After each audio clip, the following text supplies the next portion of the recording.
So, yun yun. Yung deception. Actually, nung narinig ko yung deception,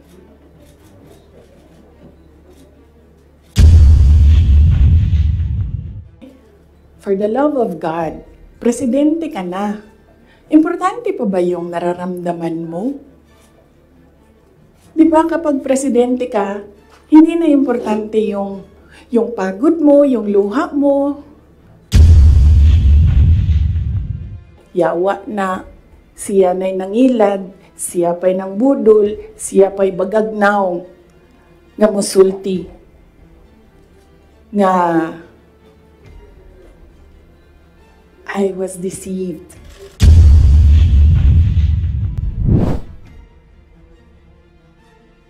Antayin muna natin yung next House hearing. Kasi kulang pa yung mga sinasabi doon for me to answer. So, antayin muna natin yung House hearing before we talk about the House probe. And then sa Quad Committee, hindi pa naman nila nasasali yung pangalan ko doon. But I heard na gusto nilang isali yung pangalan ko doon. So, antayin na lang natin pag nasama na yung pangalan ko doon. And then, sa DSWD-AX, answered by Norman Valoro already. And then, other political issues, sa susunod na natin i-take up. Okay, so wala na tayong pag-uusapan. Tapos na. Thank you. Okay, so saan ba ako magsisimula? Magsisimula ako sa, you have to bear with me ha. We'll start with 2021.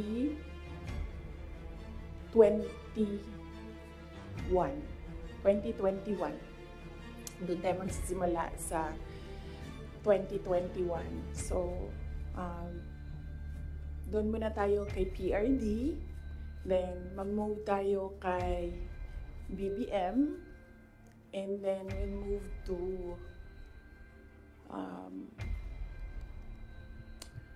Martin Romualdez. And then, merong isang person of that triangle, hindi muna natin siya i-mention because I'm waiting for more information coming out doon sa House probe bago ko i-mention yung pangalan niya. And then siguro a little of confidential funds. Okay? Okay. So 2021.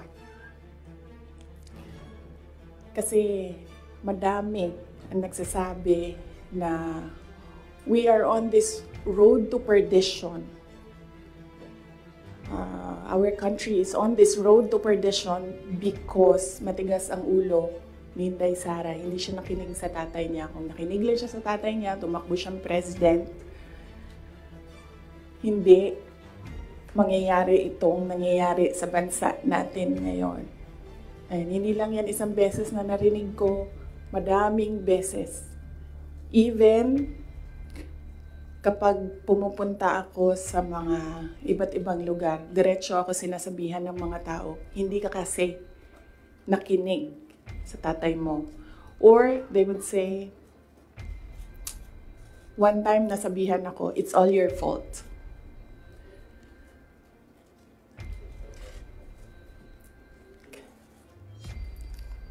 Alam nyo, kasi I don't like talking about my life.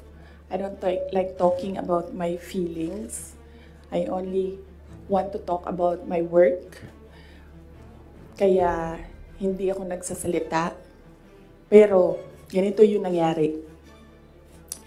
PRD never, ever asked me to run for president. Yan yung totoo. 7 times niya ako pinuntahan sa bahay ng nanay ko, sa bahay ng asawa ko,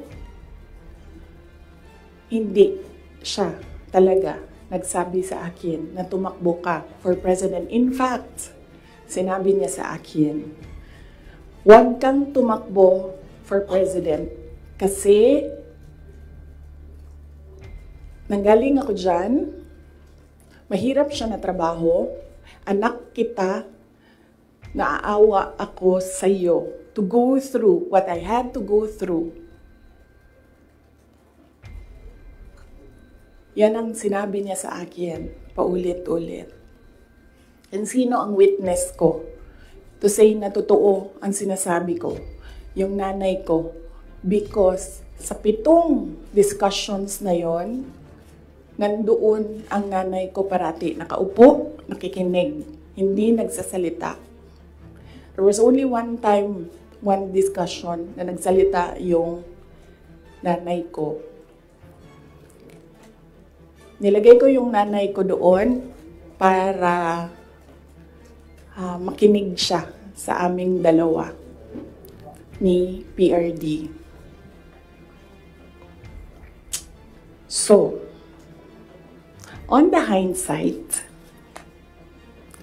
maybe ginamitan ako ng reverse psychology ni PRD, hindi ko alam. Siya lang ang nakakaalam kung bakit paulit-ulit niya sinabi sa akin, huwag ka tumakbo for president. Kung magkaroon kayo ng pagkakataon na tanungin ninyo siya bakit. Another proof na hindi ako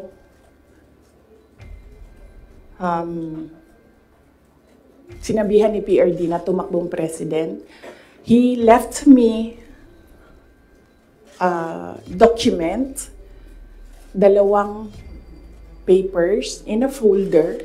Unfortunately, naiwan ko sa bahay namin ngayon. Dala ko siya dito sa Manila para ipakita sa inyo, pero naiwan ko siya sa bahay. Ang nakalagay doon, so maybe the next time na magkita-kita tayo lahat, dalhin ko siya. You can read, but you cannot take photos. Cannot take videos of the document. Nakalagay doon, in gist lang. Sa left side, nagsasabi siya doon, hindi si PRD. Hindi si PRD ang sumulat nun, ibang tao. Nagsasabi yung tao doon, Sara should not run for any position. Dapat si Bongo ang tumakbong VP. Yun yung nakalagay sa left side na document. Nakalagay sa right side na document, Sara should not run for any position. She should endorse Bongo Rudy Duterte for President and Vice President. So yun yung proof ko. Yun yung dala-dala ni PRD na document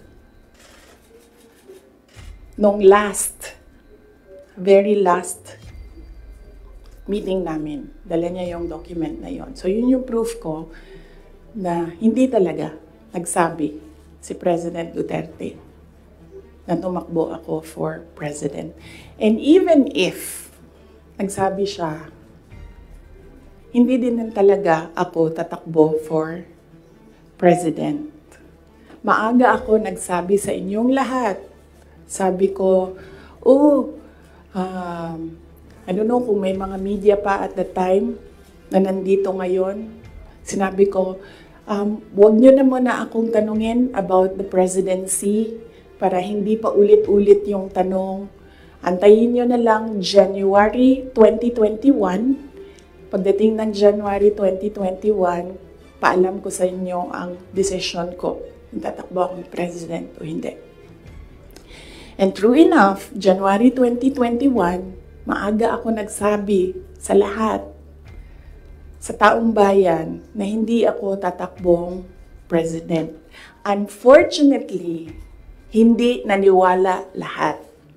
Kasi sinasabi ninyo, yan yung track ni President Duterte. Hindi ako tatakbong president, hindi ako tatakbong president.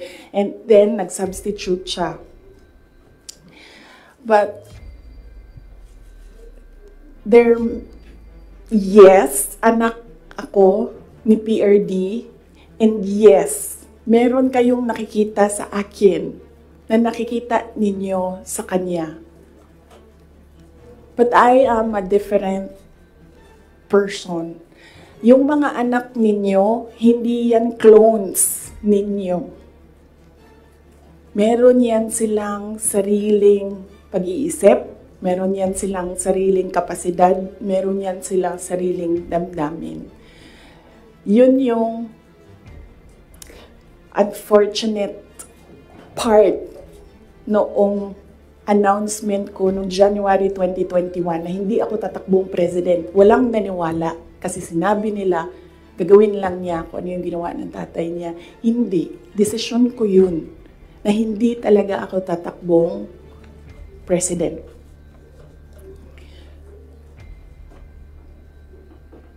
Because at that time, ang gusto ko at pangarap ng lahat siguro na mayors, maka 3 consecutive terms ka as mayor. Okay. So, klaro na yon. May questions doon? Yes, ma'am. Sino po nagsabi sa inyo?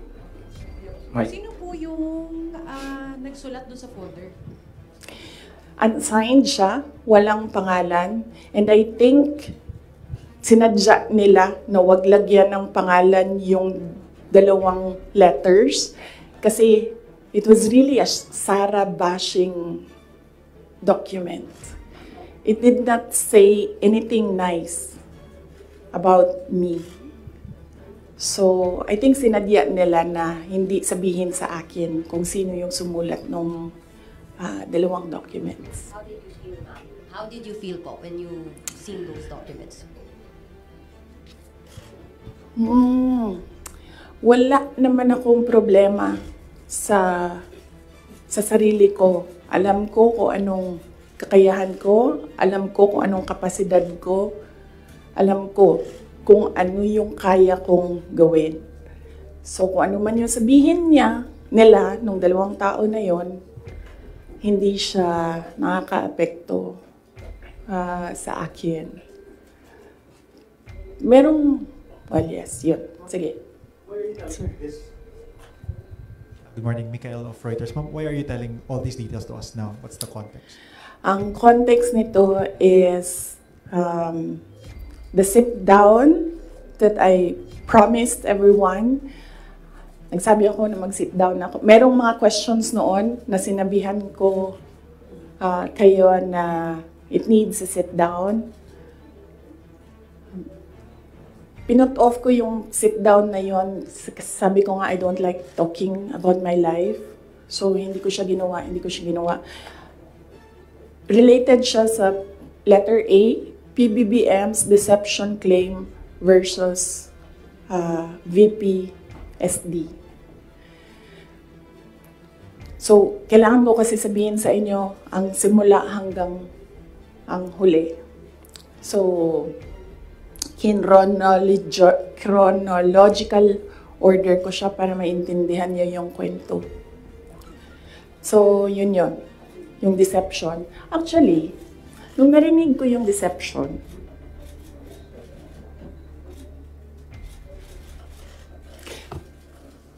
naisip ko pa, hindi ko na siya sasagutin. Kasi, for the love of God, presidente ka na. Importante pa ba yung nararamdaman mo? Di ba kapag presidente ka, hindi na importante yung pagod mo, yung luha mo, yung fatigue mo, yung stress mo. Hindi na siya importante. Because when you are president, importante dyan yung nararamdaman ng taong bayan. Yung bansa. Yun yung naisip ko when I heard it na parang talagang may panahon ka mag-isip about deception ng isang babae dyan. Ang dami mong oras. Hindi ba dapat iniisip mo na yung mga taong gutom? Yung presyo ng gasolina?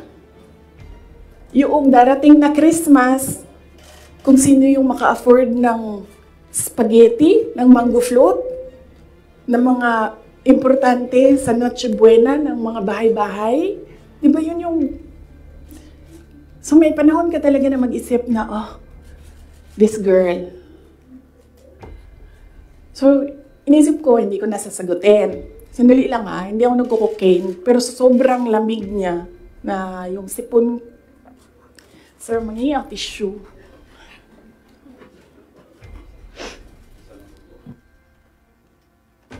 Huwag niyo lang hinaan, sir, kasi sa sobrang dami natin. Tissue lang, sir, may panyo ako. Ayoko ng panyo. Huwag niyo i-off, sir, kasi sa sobrang dami natin, mamamatay tayo dito pag walang aircon. Kasi hindi iikot yung hangin. Okay. Hindi ako umiyak. Hindi ako nagko-cocaine. Malamig yung aircon. Okay. So yun. Hindi ko na siya sasagutin. Kasi naman, hindi naman siya mahalaga sa bayan. Pakialam natin sa kung anong nararamdaman ng President at Vice President, di ba? Ako gani, sa Binisaya pa, dawat-dawat raman na. Di ba? Dawat-dawat rana. Ako, ginatira ko nila kada adlaw. I am a subject of a Mega Millions PR attack. I am a subject of a House Committee hearing. Pero hindi na importante yung nararamdaman ko dyan. Ang mahalaga, matuloy namin sa Office of the Vice President kung ano yung sinabi namin na gagawin namin. Diba? So, I don't understand why we're talking about feelings. So, hindi ko na siya sasagutin. And then, sabi ng mga tiga Davao, nandun ako sa Davao nung lumabas niyang deception na yan. And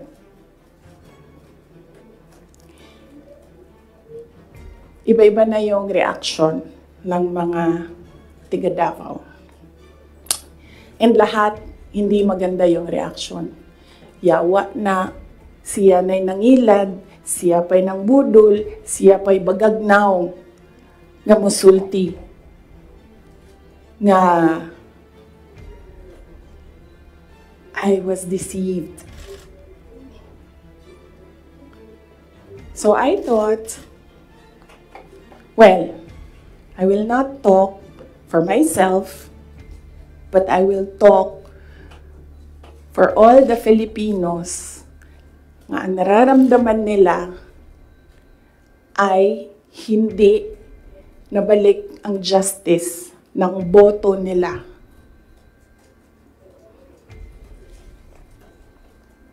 So yan yung context. Ang haba ng context. Okay? So nasaan ako? 2021, January. 2021, October, filing. Kita ninyo ako nag-file ng mayor.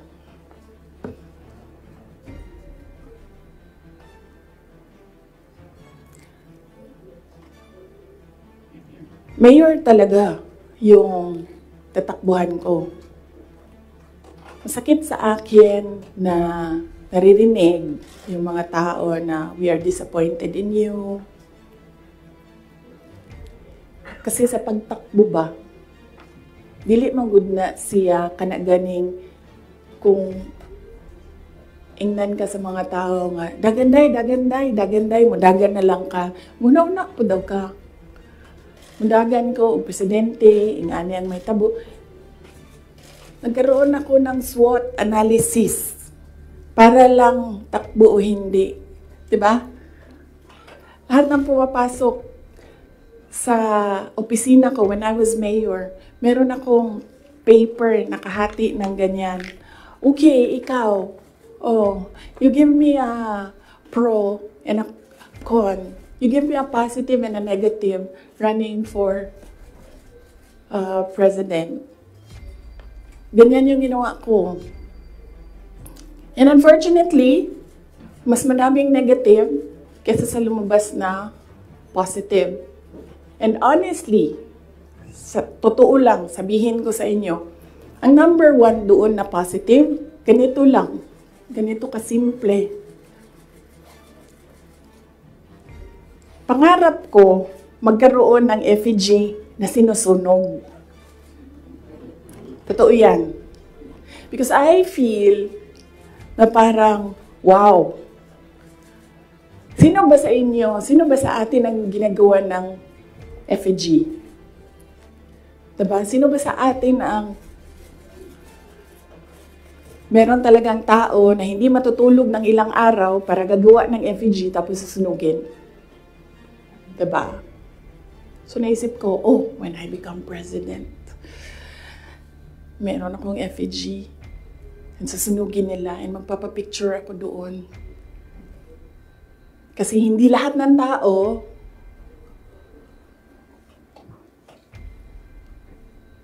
merong ganon sa buhay nila. And then another positive was, mapupuntahan ko na lahat ng sulok ng Pilipinas. Makikilala ko na lahat ng mga tao, mga kababayan ko sa Pilipinas. Mapupuntahan ko lahat ng mga bansa na madaming Pilipino na nagtatrabaho doon, na tumutulong sa ekonomiya natin dito sa bansa. One of those positive things na nalista doon, na nasabi ko, kung makapunta ako doon sa kanilang lugar, baka naman ma-inspire sila na gawin kung ano yung ginagawa sa Davao City. At the time, bago ako bumaba for mayor, Davao City, nabayaran namin yung utang ng Davao City. 0 ang utang ng Davao City. Number 4 kami sa competitiveness across the country among all HUCs. Number 8 kami sa pinakamayaman na syudad. Insurgency-free kami. Ang dami naming awards. If I remember the number right, 117 awards ang 2016 namin until 2022. Ang mga recognition namin sa lahat ng ginawa namin sa Davao. Hindi na nila kami matalo sa most child-friendly city in the Philippines. Nag-Hall of Fame na kami sa Davao. So naisip ko, well, baka naman, kung mapuntahan ko yung ibang lugar, may isip nila na, pwede yan dito sa amin. That will improve the quality of life of our kababayans. So anyway, sana ako?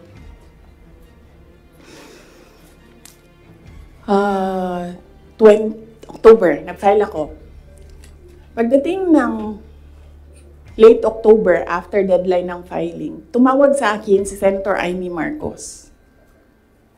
Sabi niya sa akin, pwede ka ba tumakbong Vice President? Sabi ko sa kanya, alam mo, hindi ko pa narinig, ever, na sinabi sa akin na tumakbo akong Vice President. Sabi ko, bakit mo ako nire-request ngayon na tumakbong Vice President? And I'm happy that she was honest enough to say, Kasi matatalo kami ni Lenny kung hindi mo dalahin ang Bisaya. It was very straightforward. Now, it was all about winning, sinabi niya sa akin. So sabi ko sa kanya, Bisaya naman day ang ato ang giistoryahan dinhi. Tawagan ninyo si Bato de la Rosa. Ask him to slide down to VP. Tumatakbo siyang president. And then ang answer niya was, nah. And then I told her, well, ask PRD to run as your vice president. And then she said, well, that's a closed book already kasi tumatakbo si BG. So, ask BG to run as your vice president. Mga Bisaya na tanan. And then she said na, I don't think kayanin na manalo kami kay Lenny. And then I said, ask Manny Pacquiao to slide down. He's already running for president. And she said, we already did. And Manny Pacquiao told us that God asked me to run for president. So how can you argue with God? Totoo yan. I don't think she will deny that. Very straightforward naman si Senator Amy Marcos eh. Mainit na siya ngayon.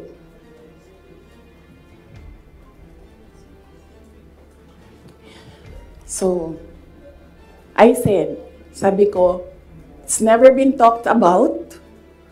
I need to talk to my family and I need to see kung mananalo ba ako for vice president. Because I've never seen my numbers as vice president. And then she said, okay, let's talk about it. And then, early November, nandun ako sa Cebu. Pumunta ko Cebu, nakita niyo yun, di ba? For an event. And, nandoon din sila. Hindi ko alam kung bakit sila. When I say sila, si BBM, tsaka si Senator Amy. And, nag-request sila ng pag-uusap din. So sabi ko, okay, mag-usap tayo. Nagkita kami sa bahay ni Martin Romualdez. Kasi gusto umeksena ni Martin Romualdez, gawa siya ng party-party ko noon na birthday. And then pag-upo ko doon sa, I think you see the pictures. Umupo ako sa couch, nasa tabi ko si BBM. Sinabihan ko siya, huwag ka maniwala sa kanila. Huwag ka maniwala sa mga taong nagsasabi sa iyo na tatakbo akong president. Hindi ako tatakbong president, sinabi ko na yan. So sabi niya, yes, I know. Sinabi mo na rin yan noong pumunta kami during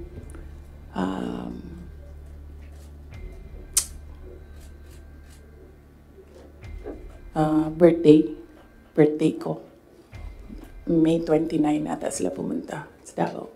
So okay na yon. And then we had another meeting na wala na si Martin Romualdez. Because, hindi naman talaga siya kasali.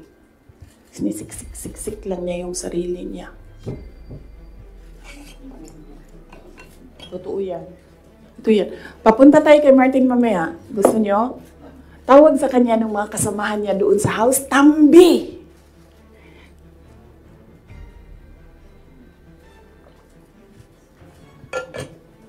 Anyway, nagkaroon kami ng ibang meeting. Sa Cebu pa rin. Face to face. Ako, BBM, Senator Amy, and one other person.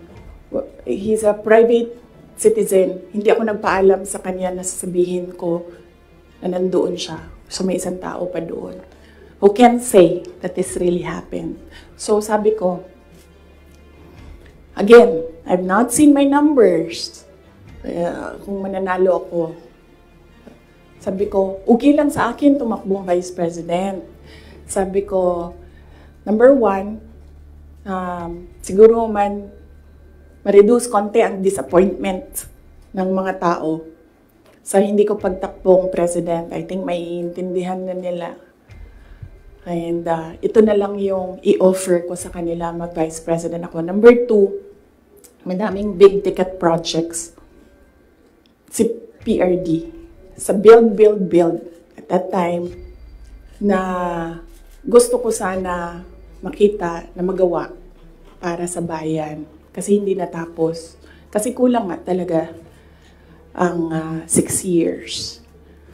So sa ngayon, magte-third year na tayo, wala pa tayong nakikita na big ticket projects, di ba? For 2028, huwag na kayong mag-expect na meron kayong makita. Kasi it takes more than 6 years to prepare for a big ticket project. So sabi ko, and sinabi ko sa sarili ko, bata pa naman ako, hindi naman ako nagmamadali, wala naman akong papupuntahan. And naisip ko, I cannot do anything more for Davao City. Number 4 na kami. Naisip ko, I don't think kaya ko siya i-elevate to number 3, number 2, number 1. Hanggang dun lang yung kaya ko gawin. So, ibibigay ko sa iba. Maybe they have more ideas, more innovation para mapagawa nilang number 3 ang Davao sa buong Pilipinas. So, I said, okay,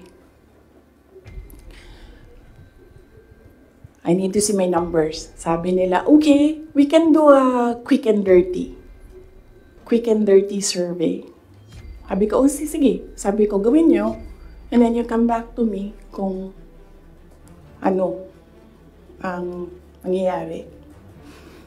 So, nagpagawa sila, and then tinawag nila ako. Sabi nung nag-survey, ito yung survey, okay naman, sabi nung nag-survey, wag lang kayong maghiwalay, mananalo kayong dalawa. Ito yun. Hindi pwede mag-picture, pero pwede ko ipakita sa inyo mamaya. Kinoveran lang namin yung mga private citizens dito sa photo na ito. Ito, pinresent yung survey. May cover lang yung mga tao na private citizens. Ang nandito, Senator Amy, Governor Claude Bautista, Congressman Claude Bautista, former Mayor Luigi Quisumbing, Attorney Vic Rodriguez, Inday Sara, the infamous Vice President BBM Sandro Marcos. Pwede nyo tingnan mamaya. Bawal mag-picture ha. Okay.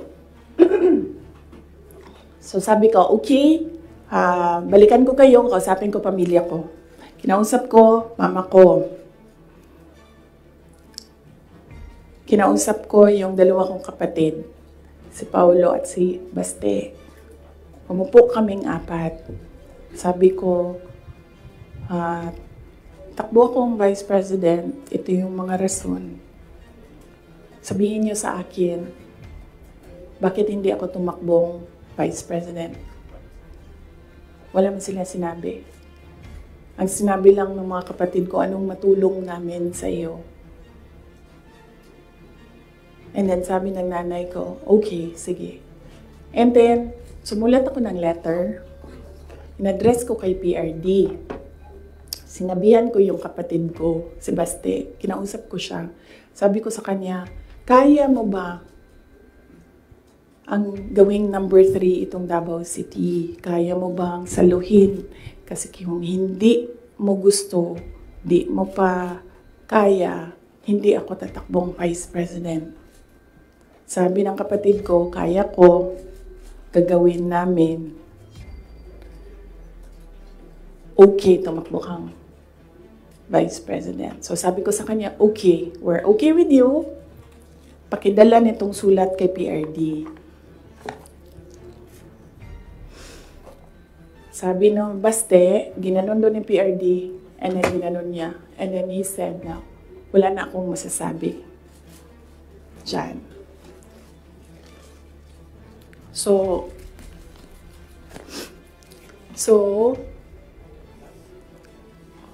okay lang, sir, kasi kung babaan ninyo, masyado tayong madami dito, iinit siya. So,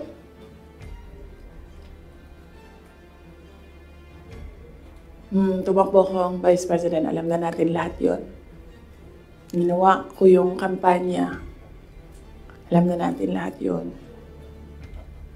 Okay, so, no, hindi ko sinuway, hindi matigas ang ulo ko, hindi totoo na pinatakbo akong president ni President Duterte. In fact, every time makita niya ako ngayon, sinasabihan niya ako, huwag ka tumakbong president. Sabi niya, yung dinadaanan mo ngayon, wala iyan. Kung ikaw ay president, mas mahirap pa. Sabi niya, maawa lang ako sa'yo.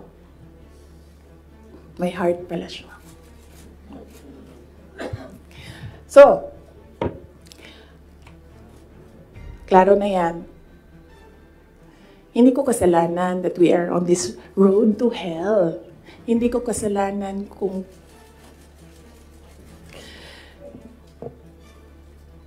hindi marunong. Kasi kung alam mo naman na may kakulangan ka, bibilisan mo yung gagawin mo para mag-catch up. Hindi ka naman uupo lang doon na parang, may kakulangan talaga ako, ganun talaga. Hindi ganyan. So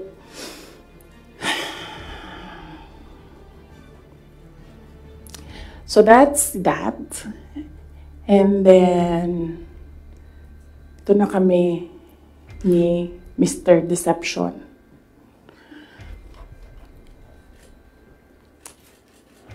Sabi ko sa kanya, dalawa lang.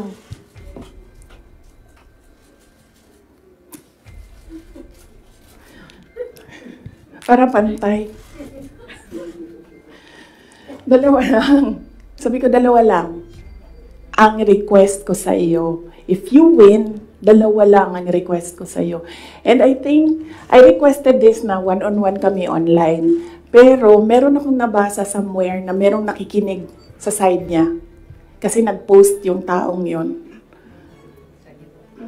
Pero yun yung request ko at the time. Kami lang dalawa. Sabi ko sa kanya, pag nanalo ka, dalawa ang hingin ko sa'yo. Unang-una, yung trabaho ko. I want to work sa security sector. Kasi there will never be development kung hindi solid ang security backbone mo. Hindi ko sinabi sa kanya yan. Pero, tinanong niya ako, bakit Department of National Defense? Sabi ko sa kanya, kasi karamihan naman ng problema ng insurgency, ng terrorism, nandyan yan sa Mindanao. Kinalakihan ko yan, naiintindihan ko siya. In fact, nung bumaba ako, insurgency-free na ang Davao City. So, naiintindihan ko siya. Yan yung gusto ko na trabaho. He said, readily, he said yes. And then, ang isa, sinabi ko sa kanya, itong trabaho na ito, maiiwanan ko yung mga anak ko. Naiintindihan ko yan. Handa ako dyan. Pero humihingi lang ako ng tulong sa iyo na suportahan mo yung air travel ko. Kasi maiiwan yung mga anak ko and gusto ko lang na pag kailangan nila ako, makakauwi ako sa kanila. Kasi itong mga bata na ito, lumaki sila sa akin. Since birth hanggang nag-decide sila na hindi na sila tatabi sa akin sa tulog. Nasa akin sila gabi-gabi. Except pag wala ako sa bahay dahil sa trabaho. So, pag sa bata kasi, hindi naman niya maintindihan na, oh anak, I have to consecrate myself into the service of the nation. Hindi mo naman pwede sabihin sa bata, yun din, maiintindihan yun. So sinabi ko sa kanya, supportahan mo lang yung air travel ko because I need to go home to my children. Kasi kahit na Vice President ako, gusto ko pa rin na maalala nila na nandyan yung nanay nila dahil sa loob ng bahay. Hindi naman Vice President tingin sa akin ng mga anak ko. Just plain, mama, may kailangan ako, mama, may problema ako. Sabi niya, yes. Dalawa lang yun. Sabi niya, yes. In fairness, hindi siya yung nag-umindi sa DND. Hindi totoo yan na hindi binigay sa akin. Binigay yan. Nung nanalo na, sinabi ko na ito dati, ulitin ko lang. Nung nanalo na kami, nakita ko yung boto. And then I realized, sabi ko, gagawin talaga ng mga tao na ipaaway kami para masira yung partnership. Yun talaga ang gagawin. Lalong-lalo na ng mga yellow, ng mga liberal. Kasi yun yung gusto nila. So sabi ko, they will exploit this. And dahil nasa DND ako, araw-araw ako pagdududahan. Anong ginagawa ng babaeng yan dyan? Saan na ginabuhat? Asam na siya gaadto. Planning ako dita. Planning to overthrow the government. Kasi DND yan. Hawak mo ang military. So sabi ko sa sarili ko, ayaw ko na magtrabaho ng ganun. Na araw-araw ka pinag-iisipan na meron kang gawin. Samok ra siya ba? Magtrabaho ka, unya na pa nga na nga intriga, madaot lang imuhang kamada. So ingon ko, sabi ko sa kanya, pwede ba ako lumibat sa education? Kasi 3 naman yung plataforma ko. Mapayapang pamumuhay, trabaho, edukasyon. So sabi ko, pwede ako lumipat ng DepEd. Sinabi ko din sa kanya kung bakit. Ayaw ko na intrigahin ako. And then he said yes. So napunta ako sa DepEd. And then the other one, sabi ko, supportan mo yung air travel ko. Sabi ko, di na nangyari yun. Pinilit namin, hindi na natupad yun. Isang beses sinabihan ko siya. Sabi ko, pwede ba sabihan mo yung 250? Kasi ako ang priority. Hindi ikaw. Kasi yan yung usapan natin. Kasi naiintindihan mo, di ba? Na meron akong maliliit na anak. Tapos sinabi siya, do I have to tell them? Na semi-British accent. And I said, of course.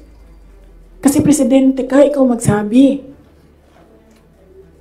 So, hindi na. Isang beses. And then one time, priority daw si Lisa. Hindi ko alam kung anong trabaho niya para sa bayan na ito. And then one time, priority daw si ganyan. So, I said, okay. This is,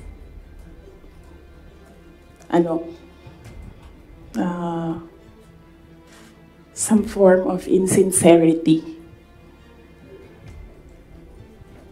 Okay, wala naman problema yan. Maliit na bagay lang yan kasi akin.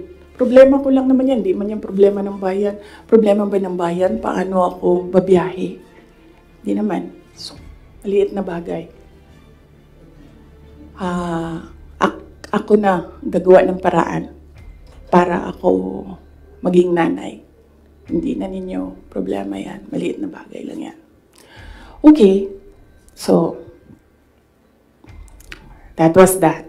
That was personal sa aming dalawa. And then, dito na tayo sa DepEd. Alam niyo na yon, diba? Sinabi ko na sa inyo ang budget ng DepEd. Question? Yes, ma'am. What you said for around 11:14 a.m. Hindi ko kasalanan na we're in this road to hell. Hindi ko kasalanan na hindi marunong. You did not finish your sentence, sir, ma'am. Can you elaborate po? Hindi marunong maging presidente ang nakaupo. Kasalanan ko ba yun? Hindi. Ba't sinasabi ng mga tao, kasalanan mo kasi hindi ka tumakbo, ikaw sana yung presidente, hindi siya. But then I said, maaga ako nagsabi na hindi ako tatakbo for president. May madaming mga negative doon sa listahan. Okay. So, yes, sir. Yes. Sir, tapos ka na. Balikan kita. Ikaw muna, sir. Hanggang anong oras ito, JC? It's up to you, ma'am. To you.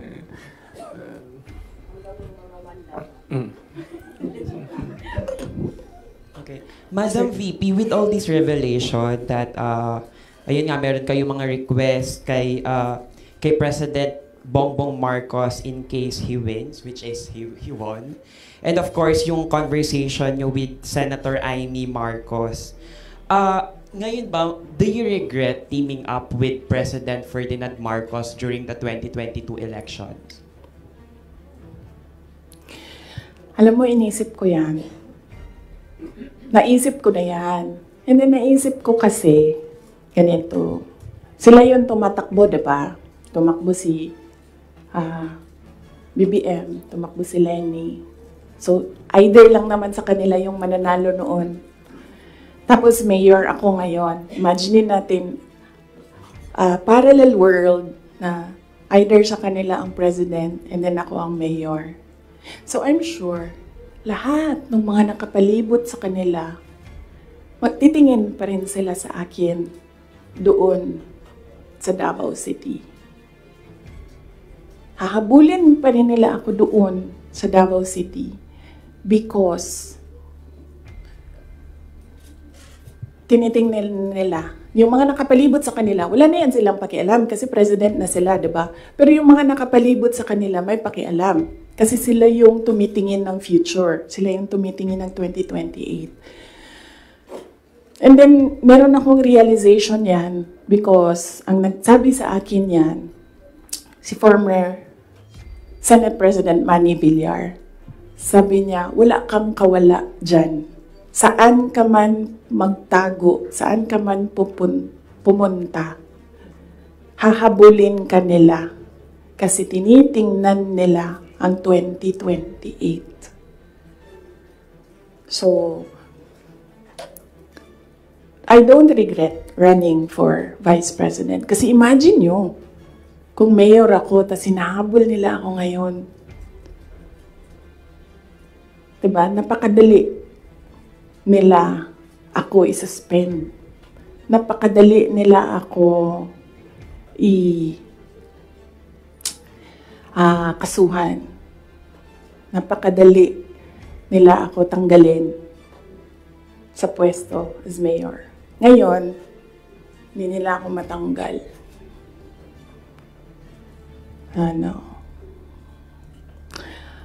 They can drag me to hell. Pagdating nila dun, ako pa rin yung presidente ng impyerno.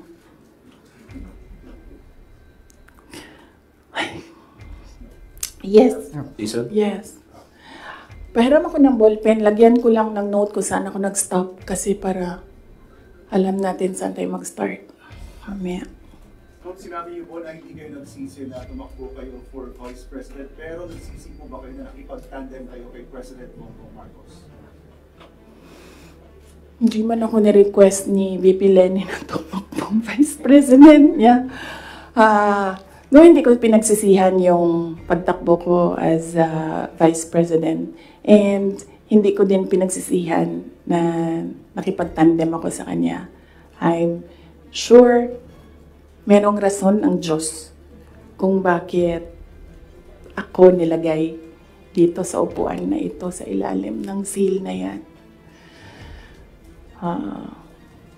Para rin siguro sa kanya, para kay BBM, or para sa bayan, hindi ko alam kung anong rason ng Diyos. Sometimes, or all the time, hindi natin nakikita ang rason ng Diyos. Nakukonect na lang natin siya kapag meron ng ibang nangyari sa buhay natin. Siguro, yun yung rason. Para, ganito, gawin ko, bullshitin ko sila ng bullshitin. Bullshit kayong lahat. Drag me to hell. Sorry Mark. ha. Sila muna ha, kasi hindi pa sila nakatanong. Ma'am, Mark Makalalad. good morning, Super General. VP. Since wala po ko yung intention to run for Vice President from the very beginning, can we say na napilitan ba talaga kayo, and without yung call ni Senator Amy, masasabi nyo ba na nagamit lang kayo para lang manalo si President Bongbong Marcos sa pagkapangulo? Napilitan, hindi. Very rational yung decision making ko sa pagtakbo as Vice President. Sinabi ko kanina. Ganon din ginawa ko. Nilista ko yung positive, nilista ko yung negative. Nandun yung positive, sinabihan ko yung pamilya ko. Tell me the negatives.